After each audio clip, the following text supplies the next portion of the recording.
We start with the one that's right at the top of my email list here. This one comes from Greg. Greg writes, "Hey, Eddie, how about Elliot Easton for a bit on the show? I have pestered you in the past. You know I think he is an underrated guitar player. Also, have Steve Lukather on again. That would be great. Thank you." I'm not sure what Greg, think of all the, I'm not sure what he's talking about here. Okay, so Greg, Lukather was just on. Lukather's been on twice, maybe 3 times in the history of this show. And I welcome Luke anytime he wants to come on. As for Elliot Easton, believe it or not, Greg, he has been on this show. When the Cars were inducted into the Rock and Roll Hall of Fame, we had Elliot Easton on. I had him on this show on the phone. Never met the man. I agree he's a great guitar player. And if he has something going on and would like to come on, my door's always open to him. But he has been on this show, not recently, but around the time the Cars were nominated, I think, for the Rock and Roll Hall of Fame induction. Thank you for listening. This one comes from Andy. And Andy is listening in Florida, and he writes, "Eddie, can you please tell the story as to why you were physically removed, banned, trespassed from the KISS mini golf course? A reliable source tells me it's because you punched Paul Stanley's statue in the face. Please come clean." See, this is why I tell you guys, when I read the emails, I'm telling you the God's honest truth. I do not pre-read them because I like to just click and go and react as I read them for the first time with you on the air. So I don't know what's coming. I like it that way. I like spontaneity. All right. So I don't know why this came up again. I forget who I was talking to. I know I was talking to somebody here on the air, and I was saying how Nikki Sixx once told me that the funniest and his favorite story ever from me was about being banned from the KISS mini golf course. And I know it came up in the last week or so with somebody. I don't remember how or with who on this show. And I've had more than one person who caught wind of that saying, "Can you please tell that story again?" All right, here it is. It's the God's honest truth, folks. I couldn't make something like this up if I wanted to. This would have been, I don't know, 6, 7 years ago, maybe. It's not all that recent, 6, 7 years ago. And I was approached through a manager I was working with at the time who was representing me that the KISS mini golf course was doing, for those that don't know, there is a KISS branded indoor mini golf in Las Vegas. It's a chain of golf courses around the country. It's called Monster Mini Golf. But the one in Vegas, they licensed KISS's name and they made it a KISS themed golf thing. So the people, KISS just licensed their name to it. They don't own it. They don't run it.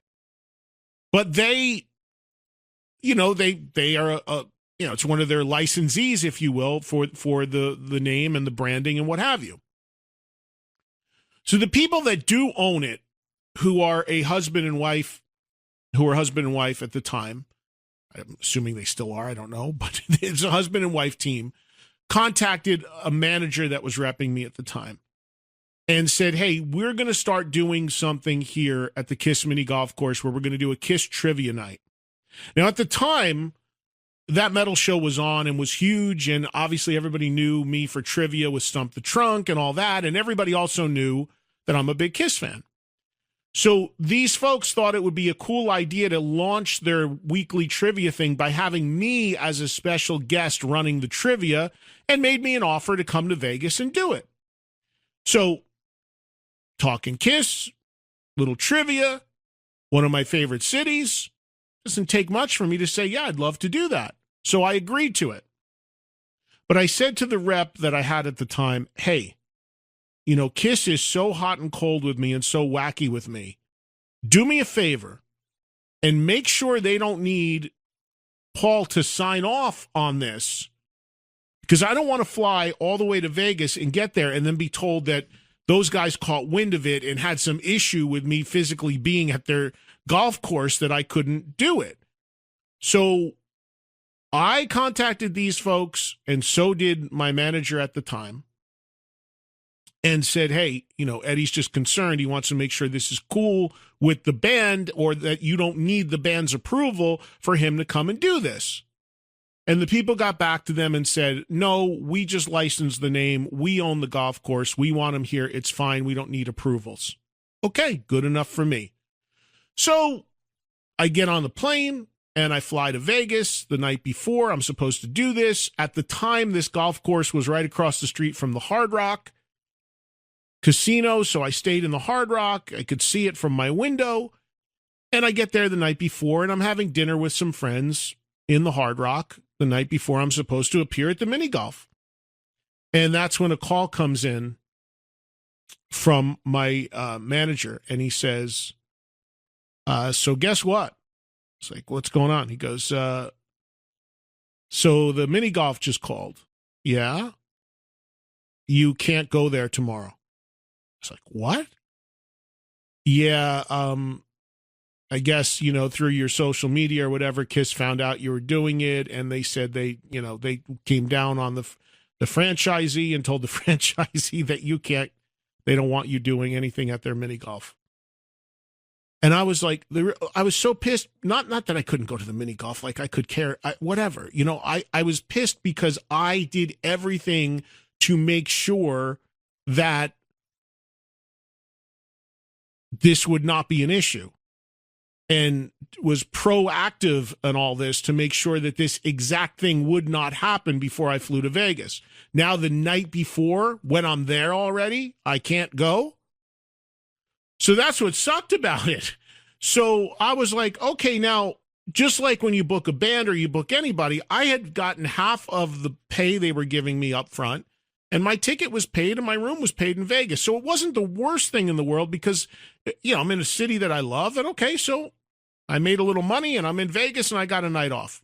Hang with my friends. It's all good. Really didn't faze me in the least, except for the absolute absurdity of it. And the fact that, quite honestly, there were a lot of people that were attending this or came in to attend it to meet me as the special guest at the mini golf, take photos, what have you. But okay, no problem. I don't want to go where I'm not welcome or viewed as a threat. So I said, okay, I'll stay at the Hard Rock another night and fly home. And then the next day rolls around, the afternoon of the night that I'm supposed to be there. And by the way, the folks that run the mini golf were super cool about everything. There was no issue. They just, they were just getting nonsense from KISS about it. And when I say from KISS, obviously it's all Paul. So they were getting just, heat or nonsense that came down from him about me being there to do this. And, because again, I guess I'm such a threat or an enemy. I don't know. It's madness. It's so ridiculous. So they were totally cool about it. And they said, hey, can we come over and meet you and have a drink? And I, sure, I'm at the Hard Rock. Come on over. So I met them. I think we even had dinner. And we talked about how silly the whole thing was the night before and all that. And then the day of the event, that afternoon, I'm having lunch at the Hard Rock with some friends. And then it's getting closer to the night that I'm supposed to be there. It's like, I don't know, it's like 5 o'clock and the appearance was supposed to be at 8 o'clock that night. I'm like 3 hours out. And I get a text from the people that own the golf course, and they said, hey, are you still in town? And I said, yeah, I'm at the Hard Rock. I don't leave till tomorrow. What are you doing? I said, well, I'm hanging out over here with some friends, just, having it's Vegas. I'm having a great time. And they're like, we want you to come over. I was like, what? We want you to come over here anyway. I said, whoa. You told me that KISS didn't want me there. I couldn't come. Now you want me to come there? What's going on? And they said, look, we'll take the heat with them. We'll take the fallout. We couldn't care less. This is ridiculous. You have a bunch of people coming here that want to meet you. We want you to meet them. You come over here and you will be welcomed, and we'll take any fallout. I said, hey, I'm only looking out for you. You're licensing the thing. You're cool with me coming. I'll come. I don't care about, whatever nonsense those guys are worried about. I'll come. And they go, yes, we want you here. People want to meet you. You come over. So that, I think something reminds, I think Bruce Kulick may have been there. I don't remember why, but for some reason, there was a former member of Kiss. It might have been Bruce. I'm not sure who was there as well. He was like the other guest. And I remember a little after the thing started, I walked in and there was a room full of people and there was like a trivia thing going on. And I think it might have been Bruce that was running it. And I walked in the back and everybody turned around and saw me, like, gave me a big applause. Hey, Eddie! And, I stood in there and took pictures with people for about a half an hour. And I told the people that ran the golf course, I'm like, hey, look, if I come over there, people are going to take pictures. It's going to go on social media, and they're going to know that you let me come over. They didn't care. To their credit, they were just like, no, it's bullshit. Just come. We don't care. So I did. So I kind of crashed my own appearance, and I went over, and we had a great time. For half an hour, I said hi to people, whatever, and then I didn't want to overstay. And I went back to the Hard Rock and continued my evening. But it was so surreal and so ridiculous and so silly. And, it's funny, the whole thing with me with Kiss, because they're the band that I am most associated with. Why? Because I'm such a fan. The reason why I have such a big association with Kiss is because I'm the one person who has been in media since 1983 who has consistently supported them through the worst times in their career. And most fans know that. And even though there's aspects of what they do now I don't like, most fans appreciate people having differing opinions. But the band themselves, specifically one person in it, is so hypersensitive, they don't like that because I've got a big platform. But most of the fans are fine with it. They love the debate and the discussion about different eras of the band.